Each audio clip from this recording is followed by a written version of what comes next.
آپ دیکھ رہے ہیں دنیا بھر کی خبریں۔ آج ہے 24 نومبر 2025 اور یہ رہی آج کی سرخیاں۔ غزہ میں اسرائیلی حملے جاری، ڈرون اور جنگی جہازوں نے مچائی تباہی۔ قاہرہ میں حماس اور مصری افسروں کی بیٹھک، حماس نے اسرائیل پر مسلسل وائلیشن کا لگایا الزام۔ اسرائیل کے ڈیفنس منسٹر اور آئی ڈی ایف چیف بھیڑے، کئی I D F commander suspend.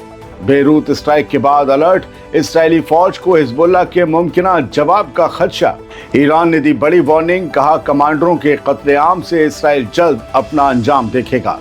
Sudan نے امریکہ اور یو اے ای کے امن منصوبے کو ٹھکرایا، البرہان بولے ایک طرفہ ڈیل قطعی منظور نہیں۔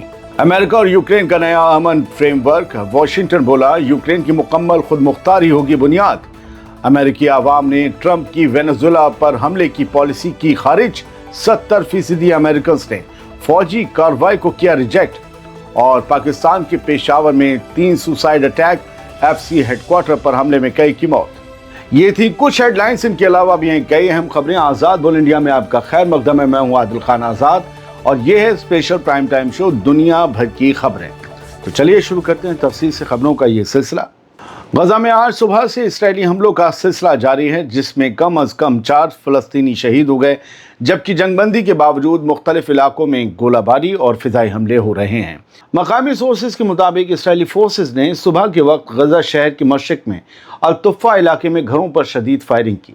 اسی دوران ایکسپلوزیو میٹیریل سے یعنی بارودی سامان سے لدی ہوئی ایک بختر بند گاڑی بھی محلے میں داخل ہو گئی۔ جنگ بندی ہونے کے باوجود اسرائیلی فوج شمالی اور جنوبی غزہ میں حملے کر رہی ہے۔ وہیں غزہ کے رفح شہر میں ٹینکوں، ہیلی کاپٹروں اور جنگی جہازوں سے حملوں کی خبریں ملی ہیں۔ کئی عمارتوں کو پھر سے زمیں دوز کر دیا گیا ہے، کئی نئی عمارتوں کو، پرانی کو تو جو پہلے جرجر حالت میں اور گرا دی گئی ہیں۔ اسی طرح خان یونس کے جنوب اور مشرق میں ہوائی حملے جاری ہیں۔ کل ملا کر غزہ میں سیز فائر کے باوجود اسرائیلی فوج کا خونی وحشی پن جاری ہے۔ قاہرہ میں حماس کے ایک سینئر ڈیلیگیشن نے مصر کی انٹیلیجنس کے چیف سے ملاقات کی۔ یہ ملاقات کافی اہم تھی۔ اس ملاقات میں اسرائیل کی جانب سے جنگ بندی کی بار بار کی خلاف ورزیوں پر بات چیت کی گئی، جبکہ غزہ میں تازہ اسرائیلی حملوں میں مارے گئے درجنوں فلسطینیوں کی تدفین بھی جاری ہے۔ حماس نے کہا کہ اس نے مصر سے کی گئی یا مصر کے افسروں سے کی گئی ملاقات کے دوران جنگ بندی کے پہلے فیز پر عمل کرنے کے اپنے ارادے کو دہرایا، لیکن حماس نے اسرائیل پر مسلسل خلاف ورزیوں کا الزام بھی لگایا، جن کے بارے میں اس کا کہنا ہے کہ یہ امن معاہدے کو خطرے میں ڈال سکتا ہے۔ بیان میں بتایا گیا کہ حماس کے ڈیلیگیشن میں تنظیم کے رہنما سینئر لیڈر خلیل الحیہ بھی شامل تھے۔ حماس نے مطالبہ کیا کہ اس امن معاہدے کی نگرانی کرنے والے میڈیٹرز ایک ایسا فریم ورک بنائیں جس سے کہ اسرائیل کو جنگ بندی کے وائلیشن سے روکا جا سکے۔ حماس نے مصر، قطر اور امریکہ سے فوری طور پر دخل اندازی کی اپیل کی ہے۔ ان دنوں اسرائیل کے اندر بھی سب کچھ ٹھیک نہیں چل رہا۔ اسرائیلی ڈیفنس منسٹر اسرائیل کاٹس اور آئی ڈی ایف کے چیف لیفٹیننٹ جنرل ایال زامر کے درمیان جاری اختلافات مزید شدت اختیار کر گئے ہیں۔ ڈیفنس منسٹر نے 7 اکتوبر کے حملے سے جڑی فوجی تحقیقات پر نظر ثانی کا حکم دے دیا ہے، یعنی کہا ہے کہ آئی ڈی ایف کی انویسٹیگیشن کو ریویو کیا جائے۔ آئی ڈی ایف کی انویسٹیگیشن پر یقین نہیں ہے۔ ڈیفنس منسٹر نے اعلان کیا کہ انہوں نے ڈیفنس انسٹیٹیوشن کے معائنہ کار کو حکم دیا ہے کہ وہ ایکس فوجی افسران کی اس رپورٹ کا دوبارہ جائزہ لیں جو 7 اکتوبر 2023 کے حملوں میں اسرائیلی فوج کی ناکامیوں سے متعلق تحقیقات کے بارے میں تیار کی گئی تھی۔ یہ فیصلہ اس بات کے ایک دن بعد سامنے آیا جب فوج کے چیف ایال زامر نے کئی سینئر فوجی افسران کو ان کی ناکامی کے لیے سسپینڈ کر دیا تھا۔ 7 اکتوبر 2023 والے حملے معاملے میں اب آئی ڈی ایف کے افسران پر گاج گر رہی ہے۔ ڈیفنس منسٹر اسرائیل کاٹس اور فوجی سربراہ ایال زامر کے درمیان یہ تنازع کئی مہینوں سے جاری ہے۔ بات لبنان کی۔ بیروت میں حزب اللہ کے سینئر فوجی کمانڈر کی ہلاکت کے بعد اسرائیلی فوج نے حزب اللہ کی طرف سے ممکنہ حملے کے لیے اپنی تیاریوں میں اضافہ کر دیا ہے۔ فوجی ڈرل شروع کر دی ہیں، لیکن عام شہریوں کے لیے کوئی خاص ایڈوائزری ابھی نہیں جاری کی گئی ہے کہ بھائی بھاگ بھاگ کے بنکر میں جانا یا ابھی دور چلے جاؤ اس علاقے سے، ایسا نہیں کہا گیا ہے۔ اسرائیل نے خدشہ ظاہر کیا ہے کہ حزب اللہ اپنے کمانڈر کی موت کا بدلہ لینے کے لیے جوابی کارروائی کر سکتا ہے، راکٹ داغ سکتا ہے۔ اسی خطرے کے پیش نظر اسرائیلی ڈیفنس فورسز پوری طرح سے چوکنی ہیں، لیکن اسرائیل کا یہ بھی کہنا ہے کہ ایسی کوئی واضح انٹیلیجنس ابھی ہمارے پاس موجود نہیں ہے जो ये ज़ाहिर करे कि हिज़्बुल्लाह बड़े पैमाने पर रॉकेट हमले की मंसूबाबंदी कर रहा है। नईम कासिम क्या करेंगे? पूरी दुनिया की नज़र इस पर है। हिज़्बुल्लाह के चीफ कमांडर की मौत पर ईरान की तरफ से इसराइल को एक सख्त वार्निंग दी गई है। ये काफ़ी ज़्यादा अहम है। ईरान की एक्सपेंडेंसी काउंसिल है जो बहुत दमदार है, उसके एक मेंबर हैं मोहसिन रज़ाई। उन्होंने कहा है कि इसराइल अगर ये समझ रहा है कि कमांडरों के कत्ल से रेजिस्टेंस मूवमेंट्स कमज़ोर हो जाएंगे तो ये उसकी बहुत बड़ी गलतफहमी है, क्योंकि हर शहीद होने वाला कमांडर इसराइल को उसके खात्मे के एक कदम और करीब कर देता है। उन्होंने कहा कि इसराइल ये समझता है कि टारगेट किलिंग्स और हमलों के ज़रिए वो रीजन की रेजिस्टेंस को कमज़ोर कर देगा, जबकि हकीकत उसके बिल्कुल उलट है। उनके मुताबिक ये कमांडर किसी हुकूमत के अपॉइंटमेंट से नहीं बल्कि आवाम के दरमियान से पैदा होने वाली लीडरशिप है।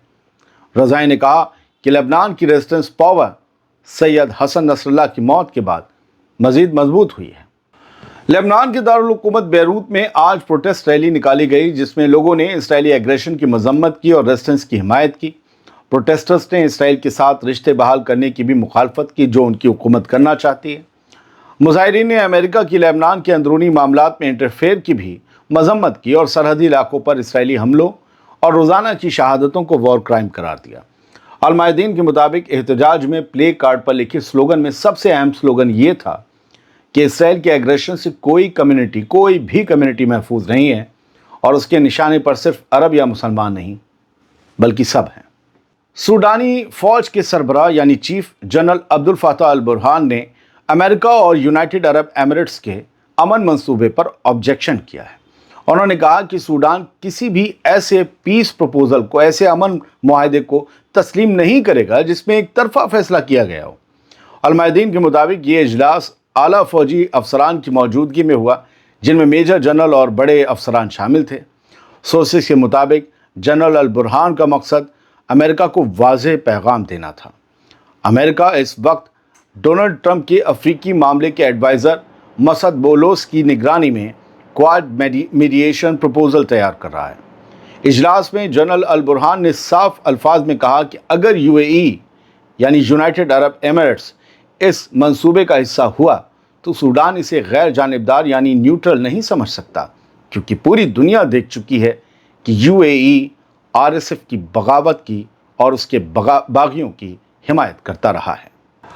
अमेरिका और यूक्रेन ने मिलकर रशिया और यूक्रेन के बीच जारी जंग को ख़त्म करने के लिए एक नई हिकमत अमली का ऐलान किया है, क्योंकि पहले पेश किया गया अमरीकी मंसूबा रूस के हक़ में ज़्यादा झुका हुआ समझा गया था। तो ये नया प्रपोजल आ गया है। अमरीकी और यूक्रेनी हुक्काम ने बताया कि दोनों मुल्क इस बात पर मुत्तफिक हैं कि कोई भी अमन मुआहदा यूक्रेन की मुकम्मल खुद मुख्तारी को यकीन बनाए। उन्होंने इसके लिए एक नया और बेहतर पीस फ्रेमवर्क भी जारी किया, लेकिन इसकी तफसीलात जाहिर नहीं की गई, इसलिए इस खबर को हम इससे ज़्यादा खींचेंगे भी नहीं। उधर रूस ने कहा है कि वो अमेरिका और यूक्रेन के दरमियान जारी अमन बातचीत के रिजल्ट का इंतज़ार करेगा और सिर्फ मीडिया रिपोर्ट्स की बुनियाद पर इस अहम मामले पर कोई रिमार्क नहीं देगा, कोई जवाब नहीं देगा। रूस के तर्जुमान दिमित्री पेस्कोव ने आज कहा कि रूस को अभी तक जेनेवा में हुई बातचीत के हवाले से कोई ऑफिशियल जानकारी नहीं मिली है, इसीलिए किसी भी अमन मंसूबे पर राय देना कबल अज़ वक्त यानी जल्दबाजी होगा। याद रहे कि रूस के सदर व्लादिमीर पुतिन पहले ही कह चुके हैं कि अमेरिका का अमन मंसूबा मसले का हल बन सकता है, लेकिन अगर यूक्रेन उसे नकारता है तो रूस अपनी फौजी कार्रवाई मजीद आगे बढ़ाएगा। एक जानिब अमेरिका वेनेजुएला पर फौजी हमले का मन बना रहा है तो दूसरी तरफ अमेरिका के ज़्यादातर लोग इस हमले के खिलाफ हैं। एक ताज़ा सर्वे के मुताबिक ज़्यादातर अमरीकी शहरी वेनेजुएला पर मुमकिना अमरीकी फ़ौजी हमले की मुखालफत कर रहे हैं, जबकि वो ड्रग स्मगलिंग के खिलाफ कार्रवाई की हिमायत तो करते हैं, लेकिन इसके लिए सबूतों को लाजमी शर्त करार देते हैं, यानी अपनी हुकूमत से कहते हैं सबूत दीजिए कि वेनेजुएला की गवर्नमेंट ड्रग्स की स्मगलिंग में मुलव्विस है। CBS न्यूज़ की जानिब से 2500 के करीब शहरियों पर किए गए सर्वे में 70% अमरीकियों ने वेनेजुएला के खिलाफ फौजी कार्रवाई को रिजेक्ट कर दिया।